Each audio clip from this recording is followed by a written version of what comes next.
Hello, this is Simon here, and I am showing you Maia 0.45, which came out yesterday. A lot has changed in the build, so I'm going to do a bit of a demo and a bit of a tutorial mixed together. So you've got your starting room, the starting shell room, and you've got your storage room over here with your food and water supplies.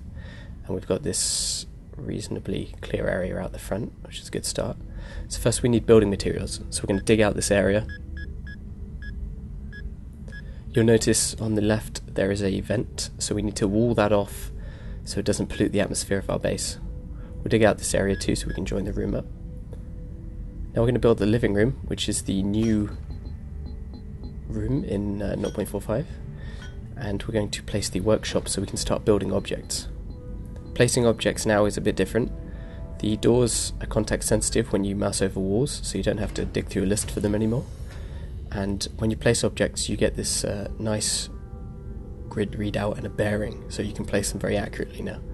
You can always hold control if you want them to lock to the grid, and when you're rotating, if you hold control, it will lock them to a 90-degree angle. I'm going to build a atmosphere generator, because we don't want these guys to asphyxiate. Now we're going to build some beds, because fatigue kills, and we don't want that to happen, so we'll place them reasonably far apart so they can access them easily. And now we need to think about getting some power, but I've just placed a door for no reason. Just delete that. Oh.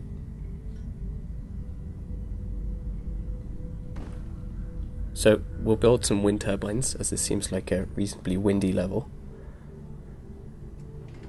Two will basically power an entire base for the whole of the kind of mid-game section, so you don't really need to worry about building huge arrays of power generators.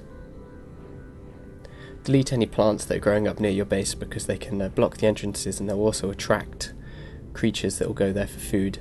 And once the creatures run out of food, they might start eating your supplies and your equipment. We'll build a research lab. Research is now fully in the game, and there's about 25 perks that you can pick up. Things like improved doors, improved wind turbines with electrodynamic bearings, new materials to build stuff out of, and of course the radiation containment room, which allows you to build supercapacitors and nuclear generators. So we'll build our mainframe computer, and we'll place some storage drives so we can store our data once we've got the research. Remember that once you've actually generated the research, you need to keep it safe. If a tape storage drive is destroyed, you lose all the data on it. The system does do redundant backups if you have multiple drives, but you can't rely on that, so you need to be careful and keep a watch on your stuff in your rooms. So again, just doing some clearing up outside.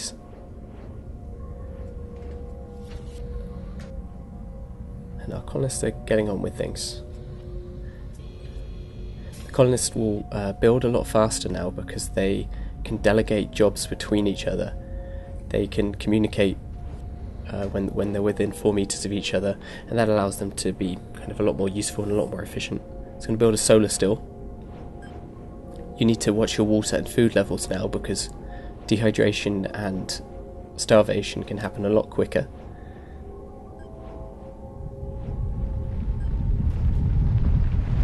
We're having a slight earthquake. Hopefully we won't cave in. No, we didn't. We fixed the cave-in bug. It turned out that in the tutorial, every time you pressed yes, it was also sending a debug command to start an earthquake, and we didn't notice that.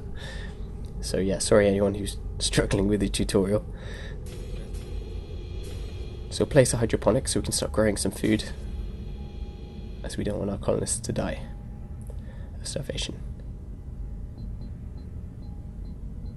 We've walled her in, but she can build herself out if we place some doors.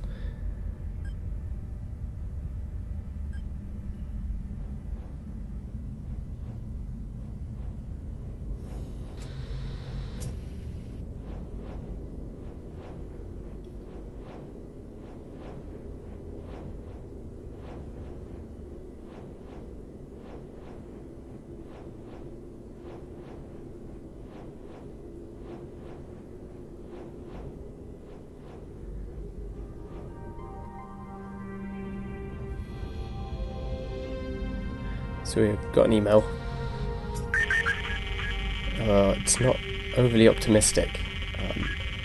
Colonists now have Sanity slightly more simulated than it was before, so you need to kind of keep an eye on them and keep them in nice bright areas and don't lock them in rooms with nothing to do.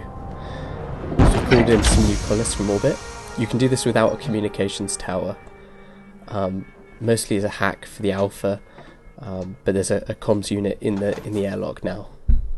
You can't use that to relay your research information, so you still need to build one if you want to build weather stations and seismic stations.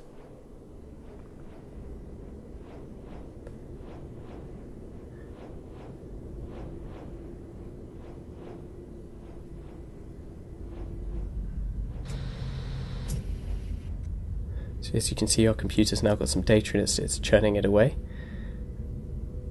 and that will be done in a few minutes. We don't have any storage drives built yet, so we can't actually store it.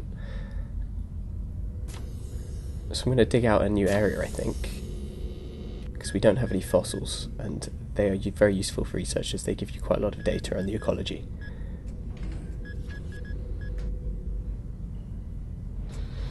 Place a room or door.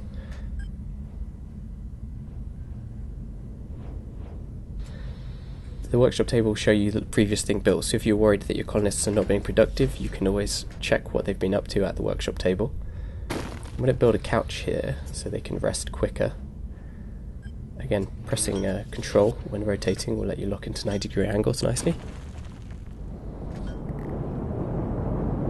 It's building up the research outside, clearing away these trees. Obviously you don't want the big green leafy ones there because it will attract alien creatures who will come to eat them.